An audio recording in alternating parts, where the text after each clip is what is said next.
meil on täna niisugune plaan, et me tahame teile nende moonistada seal tekste ette lugeda, mis räägivad olmkaevast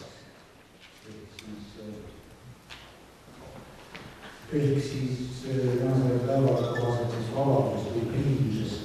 Ma tahan enne natukene mõelda vabadusest kaugest. Täna on müügil postkontorites teatud märgi. Kui mõnel on hinnas, kus on 4 raske arvu ja 1 suur number. Number ei ole seda, mul ei ole seda. Aga sellel märgil on siis peal 2 aastanumbrit. 1918, 1940, sidekirsuga, siis on all, siis on üks number 7890, 7890 ja all on siis jälle 2 aastat, 1991 ja 2013. Nii et siis nagu, ma usun, et seda taustat te teate, et need 4 aastate arvu märgistavad siis 2 perioodi meie riigi ajaloos. Me oleme siis olnud iseseisvalt ja saanud nagu oma riigina alla. Aga nüüd see 2 aastane vahel, 1940 ja 1991 ja 51 aastat. Ka pikem periood, kui me siis oleme riigina olnud, seda aega, kus siis ei olnud vabadust.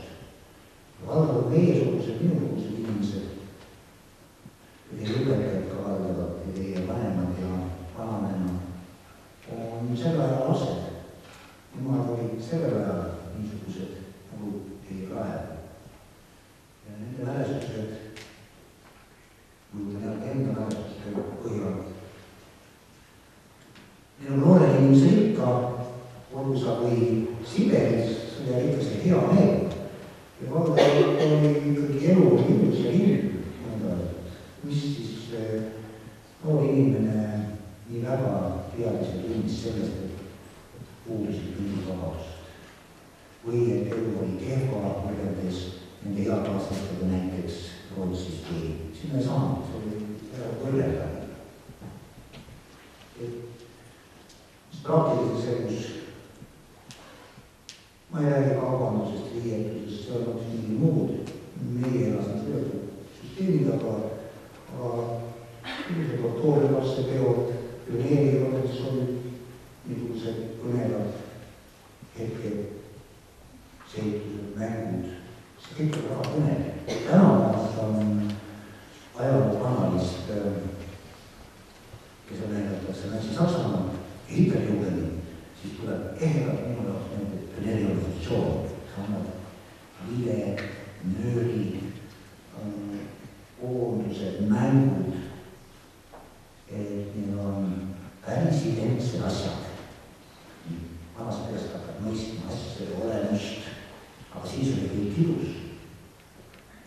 Praktilises elus võib olla see, et sa mere äärde minna. Hakkasid mere äärde minema, siis vene keelt kõnelevad sõdurid ei lasknud siin mere äärde vaadata mere peale, kui sa Põhja-Rannikul ei saanud minna. Saaremaale saanud minna Hiiumaale, mingid totakad lubasid küsima, kus mingid totakad sugusid või mis igasugused saada. Mulleks Paldiskesse ei saanud siin minna, kui teatud piirkonnad, kuhu inimesi ei lubatud. Ja veel. Ma loen täna teile teksti, mida kui minu direktor oleks lugenud mulle, mina olen nii nagu teie, siis tahaks järgmisel päeval tööd kõrvale, kindlasti suure tõenäosusega vangi pannud ja tema elus oli mingi maha ehk enam ei oleks vastu, sest see oleks olnud kuskil 70 aastat enam, mina olin nii vana kui teie. Et siis enam inimesi lihtsalt maha ei lastud, nüüd maha laskmise alati kommunistid maha lasksid inimesi ja Siberisse viisid ja need olid möödas. Vastuakja oli maha lastud, ära hirmutatud ja kes suutlis selle ära kogema.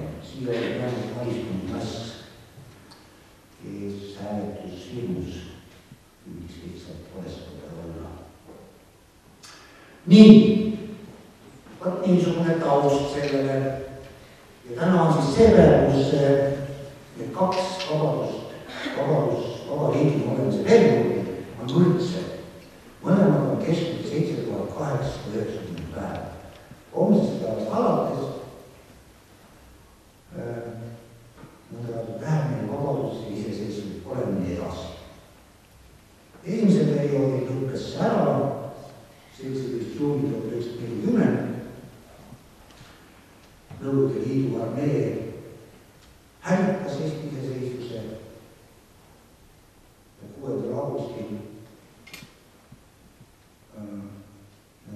sunniti meil Nõukogude Liidu koosseisu astuma ja siis me saime nagu Eesti NSV-ks.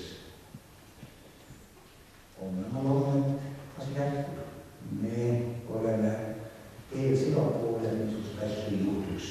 Selleks ka siis meie inimesed erinevate rahvusorganisatsioonid, mis iganes. Sellepärast on selline oluline päev, nagu öelda, seda päeva enam tagasi ei tule. Aga nüüd siis see tekst, mille puhul surmkindlalt oleks töö kaotanud. Niimoodi oli ilmselt ka vangiga, kui seda oleks lugenud. See on alustekst, kust meie riik algas ja on see siis manifest kõigile Eesti rahvastele, mille koostas 1918. aastal Eesti Maapäev. Seda oli vaja kuskil ette lugeda, siis on, nagu öeldakse, see välja kuulutatud. Tallinnas seda teha ei saanud. Seal olid punased, mis on läinud perevalamiseks, see tekst Pärnu tuulepeses maas, mida vaatate, Pärnu Elvateatri rõdu võeti esimest korda ette 23. veebruaril. Siis oli küsimus pärast seda, et kus see riigi sünnipäev on siis, aga Eesti võeti kokku 24. Kus pealinnas siis kuigi Tallinnas ei saanud kastetud, ikka oli 24. Tallinnas võeti ette alles 25. 24. võeti see tekst ette Viljandis. Pärast sõjaväes koolides, kus iganes rahva. Ja kui 40 seda lugeda, pärast seda enam ei tohtinud, kui 91. alguaastatel peale 40. lasti selle tekstist maha, Aina Sivelisse, juba siis hiljem lihtsalt valdavalt töö pandi maha. Manifest kõigile Eestimaa rahvastele. Eesti rahvas ei ole aastasadade jooksul kaotanud tungi iseseisvuse järgi. Põlvest põlve on temas kestnud salajane lootus, et hoolimata pimedast orjaööst ja võõrast rahvaste vägivallavalitsusest veel kord Eestis aeg tuleb, mil kõik pirrud kahe otsal lausa löövad tõkendama ja kord Kalev koju jõuab oma lastel õnne tooma. Nüüd on see aeg käes. Enne kuulmata rahvaste heitlus on Vene tsaaririigid pehastanud aluspoed Põhjani purustanud. Üle Sarmaatia lagendiku laiutab veel hävitav korralaged, ähvardades oma allamata kõiki rahvaid, kes endise Vene riigi piirides asuvad. Lääne poolt lähenevad Saksamaa võidukad päev, et Venemaa pärandusest omale osa nõuda ja kõigepealt just Balti mere rannamaid oma allu võtta.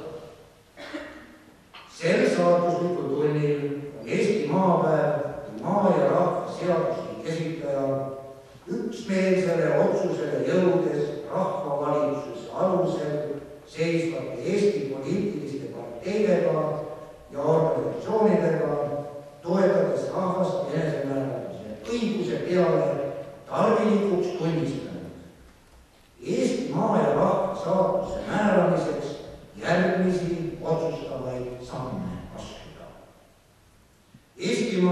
ajaloolistes ja etnograafilistes piirides kuulutatakse tänasest peale iseseisvaks demokraatiliseks vabariigiks.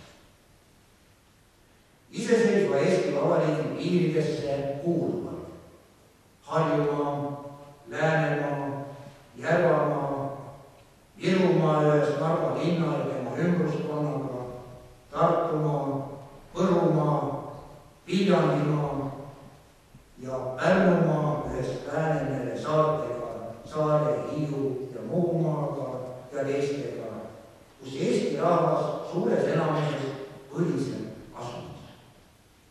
Vabariigi piiride lõpulik kindlasmääramine Lätimaa ja Vene riigi piiriäärsetes maakohtades sünnib rahvahääletamise teel, kui praegune ilmasõda on lõppenud. Eeltähendatud maakohtades on ainsamaks, kõrgemaks ja korraldavaks võimuks Eesti maapäeva poolt loodud rahvavõim Eestimaa päästmise komitee näol. Kõigi naaberriikide ja rahvaste vastu tahab Eesti Vabariik täielikku poliitilist erapooletust pidada ja loodab ühtlasi kindlasti, et tema erapooletus nende poolt niisama ka täieliku erapooletusega vastatakse. Eesti sõjavägi vähendatakse selle määrani, mis sisemise korra alalhoidmiseks tarbib. Eesti sõjamehed, kes Vene vägedes teenivad, kutsutakse koju ja demobiliseeritakse. Kuni Eesti asutab kogu, kes üleüldise, otsekohese, salajase ja proportsionaalse hääletamise põhjal kokku astub, maa valitsemise korra lõplikult kindlaks määrab, jääb kõik valitsemise ja seaduse andmise võim Eesti maapäeva ja selle poolt loodud Eesti ajutise valitsuse kätte, kes oma tegevuses järgmiste põhimõtete järele peab käima. Esiteks, kõik Eesti Vabariigi kodanikud usu, rahvuse ja poliitilise ilmavaate peale vaatamata leiavad ühtlast kaitset vabariigi seaduste ja kohtu ees. Teiseks, vabariigi piirides elavatele rahvuslistele vähemustele, venelastele, sakslastele, rootslastele, juutidele ja teistele kindlustatakse nende rahvuskultuurilise autonoomia õigused. Kolmandaks, kõik kodanikuvabadused, sõna, trüki, usu, koosolekute, ühingute, liitude ja streikide vabadused, niisama isiku ja kodukolde puutumatus peavad kogu Eesti riigi piirides määramata maksma seaduste alusel, mida valitsus viibimata peab välja töötama. Neljandaks, ajutisele valitsusele tehakse ülesandeks viibimata kohtuasi sisse seada kodanikule julgeoleku kaitse. Kõik poliitilised vangid tulevad otsekohe vabastada. Viiendaks, linna ja maakonna ja valla omavalitsuste asutused kutsutakse viibimata oma vägivaldselt katkestatud tööd jätkama. Kuuendaks, omavalitsuste all seisev rahvamiilis tuleb avaliku korra alalhoidmisest otsekohe elusse kutsuda. Niisama ka kodanikele enesekaitseorganisatsioonid linnades ja maal. Seitsmendaks, ajutisele valitsusele tehakse ülesandeks viibimata seaduse eelnõu välja töötada maaküsimuse, tööliste küsimuse, toitlusasjanduse ja rahaasjanduse küsimuste lahendamiseks laialistel demokraatilistel alustel. Eesti, sa seisad lootusrikkalt tuleviku läbi, kus sa vabalt ja iseseisvalt oma saatust võib määrata ja juhtima. Asu ehitama oma kodu, kus kord ja õigus valitseks, et olla vääriliselt liikmeks kultuurrahvaste peres. Kõik kodumaa pojad ütlevad, ühinegem üks mees kodumaa ehitamise pühas töös. Meie esivanemate higi ja veri, mis selle maa eest alati nõuab seda. Meie järeltulevad põlved kohustavad meid selleks. Su üle Jumal arvatud ja võtki rohkest õnnista, mis siia ette võtad sa kallis kodumaa. Elagu iseseisev demokraatiline Eesti Vabariik. Elagu rahvaste rahu. Tallinnas 24. veebruaril 1918 Eesti maapäeva vanemate kogu. Aitäh!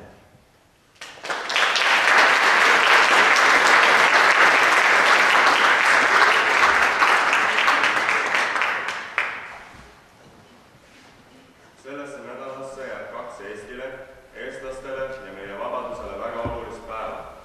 25. märtsil möödus 64 aastat märtsikülitamisest, mille tõttu olid sunnitud oma kodudest lahkuma 10 000 eestlased. Ja täna, 27. märtsil, tähistame oma iseseisvuspäeva põlistumist. Võib-olla on just täna see päev, kus igaüks meist saab mõelda selle üle, kas oskame tegelikult hinnata seda vabadust, mis meil on. Seda, et saame rääkida eesti keeles, olla iseseisev riik oma lipu ja hümniga. Võib-olla on just täna see päev, mil võiks mõelda meie vabadusest kui vastutusest nii selle riigi ees, oma perekonna ja iseenda ees, aga samas ka kõigi nende ees, kes on aidanud kaasa sellele, et me täna saame olla vabad ja iseseisvad. Vabadus ei ole iseenesest mõistetav. Vabadus on privileeg, mis on välja võideldud väga kõrge hinnaga. Järgnevalt esitame mõned kahjendid, mis on seotud nii meie vabadusega kui nende kannatustega, mida inimestel on tulnud üle elada. Loen ette lõigu Ilme Soomi mälestustest. Olin 11-aastane, kui mind koos ema ja isaga 1949. aasta märtsil Siberisse viidi. Pooleli jäi Viru Jaagupi koolis 3. klass. Vene keelt olin selleks ajaks õppinud 3 õppeveerandit. Praktiliselt olid selged tähed ja mõned üksikud sõnad. Kooliteed jätkasin nagu teisedki küüditatute lapsed 1949. aasta sügisel. Siis juba 100%-lises vene koolis. Mina alustasin 3. klassist uuesti. Mõned küll alustasid klassi võrra alt, aga minu ema ja isa arvasid, et ükskõik, kust alustada. Aru nagunii ei saa midagi. Ega ei saanudki. Praegu on isegi naljakas mõelda ja mõista, kuidas me, lapsed, seal toime tulime. Istusime klassis ja kuulasime, kuni mõistma hakkasime, sest mitte keegi kõige parema tahtmise juures meile sõnagi tõlkida ei osanud. Mul oli üsna hea mälu. Pidasin koolis kuuldud sõnu meeles ja õhtul küsisin emalt või isa, mida see tähendab. Koolis tuli esimesel aastal praktiliselt vait olla. Seda ka vahetunnis, sest vene keelt veel ei osanud, aga eesti keeles tohtinud eesti lapsed ka omavahel rääkida. Selle asja saime väga ruttu selgeks. Venelased kannatasid selle ära, kui eksisid või valesti ütlesid venekeelse sõna, aga eestikeelset sõna kuuldes võisid peksa saada, narritud saada või vähemalt fašistiks sõimatud saada. Järk-järgult läksime vene keelele endalgi märkamatult nii üle, et rääkisime vene keeles noortega omavahel, eesti keel jäi ainult kodustega ja vanemate eesti inimestega rääkimiseks. Keskkooli viimases klassis õppides 1958. aasta talvel tuli Moskvast seadus, mille alusel kõik lapsena Siberisse viidud vabastati. Osa minust nooremad olid 2-3 aasta jooksul juba vabastatud. Otsustasime ema ja isaga, et suvel peale keskkooli lõpetamist sõidan Eestisse onu ja tema pere juurde ja püüan edasi õppida või tööle hakata. Aga mure oli seoses sellega väga suur. Oma keskkooli lõpupeost ei mäleta ma palju muud, kui et nutsin. Õpetajad, direktor, kes oli muide parim pedagoog ja inimene, keda olen kohanud, sõbrad, kõik manitsesid, et ma ei sõidaks. Nad ütlesid, et kuidas saad jätta ema ja isa siia. Sa ei näe nüüd võib-olla nüüd kunagi. Ma ei tea, millega see lugu oleks lõppenud. Arvan, et poleks ikka üksi sõitnud. Aga juhtus nii, et mõni päev peale keskkooli lõpupidu saabus komandantuurist teada, et ema ja isa on ka vabastatud. See oli lahendus, sensatsioon, suur rõõm. Ettevalmistused läksid kiiresti. Müüsime, mis võimalik, et raha hankida ja pisut vähem kui kuu aja pärast alustasime teekonda Eestisse. Olime rõõmsad ja lootusrikkad, aga juba peagi kogesime uusi raskusi, uusi repressioone, millega tuli võitlema hakata. Kelle tuli laveerida, kombineerida, mõnel juhul midagi valusat alla neelata. Vahest ägedalt vastu hakata, sest väljasaadatu märk oli ikka veelmides. Anne Elts Hiiopi lugu. Küüditamine märtsis 1949. aastal. Oli kevadine koolivaheaeg. Anne oli kergelt külmetunud ja haigena voodis. Tema ise, ema ja Annest 4 aastat noorem vend elasid isa vanaema juures. Anne isa oli vangilaagris surnud. Ema parajasti kodus täna. 26. märtsi varahommikul olid küüditajad kohal. Kuigi Anne tädi arvas, et ega haigeid lapsi ilma emata ikka ära viilda, käskis küüditajate ülemuslased riidesse panna, vastaseid juhul ähvardati nad madratsiga autosse tõsta. On teada, et nii mõnegi tõsiselt haige inimesega sedamoodi ka tehti. Anne tädi ennast küll äraviidavate inimeste nimekirjas ei olnud, aga otsustas ta siiski lastega koos kaasa minna, et neile toeks olla. Autoga viidi inimesi Keeni raudteejaama ja sealt edasi jalgas rongiga tee Siberisse. Alles aprilli lõpus jõuti Novosibirski oblastisse. Kurna teekond kestis umbes kuu ja kohale jõudnutele teatati, et nad on eluks ajaks Siberisse asumisele määratud. Miks inimesi, eriti veel lapsi, nii karistati või milles seisnes nende süü ei selgitatud. Pärast Stalini surma 1953. aasta suvel tuli teada, et alla 16-aastased lapsed võivad tagasi Eestisse minna. Pärast loa saamist algas sügisel tee tagasi koju. 7. klass tuli lõpetada juba Eestis. Kohanemine Eesti olude ja eestikeelse kooliga oli juba omaette teema. Urve Sepmani lugu. 1949. aasta 25. märtsil küüditati mind koos ema ja minust aasta vanema vennaga. Meil viidi Novosibirski oblasti, Sdvinski rajoon. Õppisin vene koolis 1. kuni 6. klassi. Lapsed vabastati ja peale 6. klassi lõpetamist 1955. aastal asusime vennaga teile Eestisse. Ema jäi Siberisse. Meid võtsid Eestis vastu tädid olnud ja vanavanema, see oli Jõgevamaal, Torm. Enne meie ärasõitu Venemaa nõuti meilt Eestis kinnitatud dokumenti, kus oli ära näidatud, kes meid Eestis vastu võtavad ja kelle juurde me tuleme. Nendel, kellel puudus selline teatis, oli raskus Eestis elukoha leidmisega ja sissekirjutamisega. Eestlastel on tulnud võidelda mitmeid sõdu ja pidada mitmeid lahinguid ja kogeda mitmeid repressioone. Eestlastel on tulnud võidelda ka mitme riigi pinnal. Sestap loengi ette lõigu küllaltki värskest teosest Soome poisid. 29. septembril 2008 avati Rakvere gümnaasiumis rändnäitus Üks Soome poiss, mis kajastas Vello Salo elu ja tegevust. Kooli direktori Laivar Partil tekkis enne näituse avamist mõte selgitada välja Rakvere gümnaasiumi Soome poisid. Ajalooõpetaja Heli Kirsi, kelle tädimees August Neid veel samuti olnud Soome poiss, alustas uurimist ja selgitas välja, et lisaks õpetajatele Ado Pajole ning Lembit Roosmale oli Rakvere gümnaasiumi vilistlastest veel vähemalt 38 Soome poissi, kellest 3 langesid ja on maetud Soomes. Näituse avamisel tutvustas ajalooõpetaja Heli Kirsi auhõlma uurimistulemusi ja esitas idee avada kooli 100. juubeliks 2012. aastal Rakvere gümnaasiumi Soome poistele mälestustahvel. Novembris pöördusid 12. B-klassi õpilased Joanna Innas ja Kerti Lehtmets oma klassijuhataja Tiivo Ameti poole küsimusega, kas nende 90. lend võiks kooli lõpetamisel teha annetuse Soome poiste tahvli jaoks. Mõtet toetas 12. C-klassi juhataja Heli Kirsi ja algatus tutvustati ka nendele teistele abiturientidele. 13. aprillil 2009 toimunud abiturientide ja nende vanemate koosolekul otsustatigi 90. lennu poolt teha annetus Soome poiste mälestustahvli jaoks.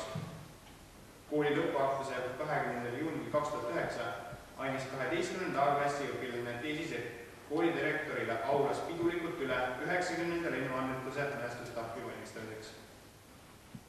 Mälestustahvel avati 1. veebruaril 2010. Kõigepealt peeti Rakvere gümnaasiumi aulas konverents Tartu Rahu 90 ja Soome poisid, seas koolidirektor Aivar Tark. Päevakohase peaettekande tegi liige Mart Laar. Rakvere gümnaasiumi soomepoistest kõneles ajalooõpetaja Heli Kirsik. Soomepoiss ja koolivilistlane aastast 1946 Heinrich Schneider, kes töötab tänini Riigikohtu õigusnõunikuna, rääkis oma põlvkonna isamaalisest kasvatusest koolis ja selle seostest noorte meeste Soome minekuga.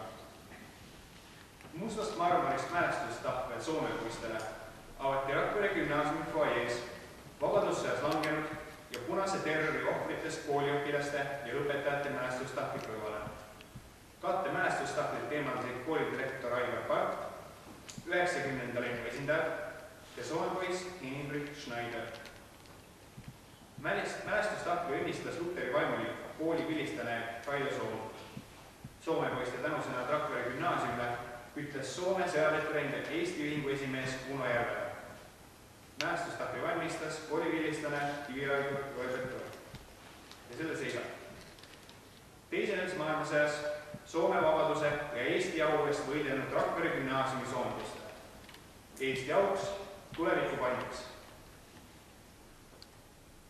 Kallid siinviibijad, koolivennad ja kooliajad, õpetajad, sellest soomepoiste diviisist me ju tegelikult võikski oma sõnades ja iseäranis tegudes lähtuda.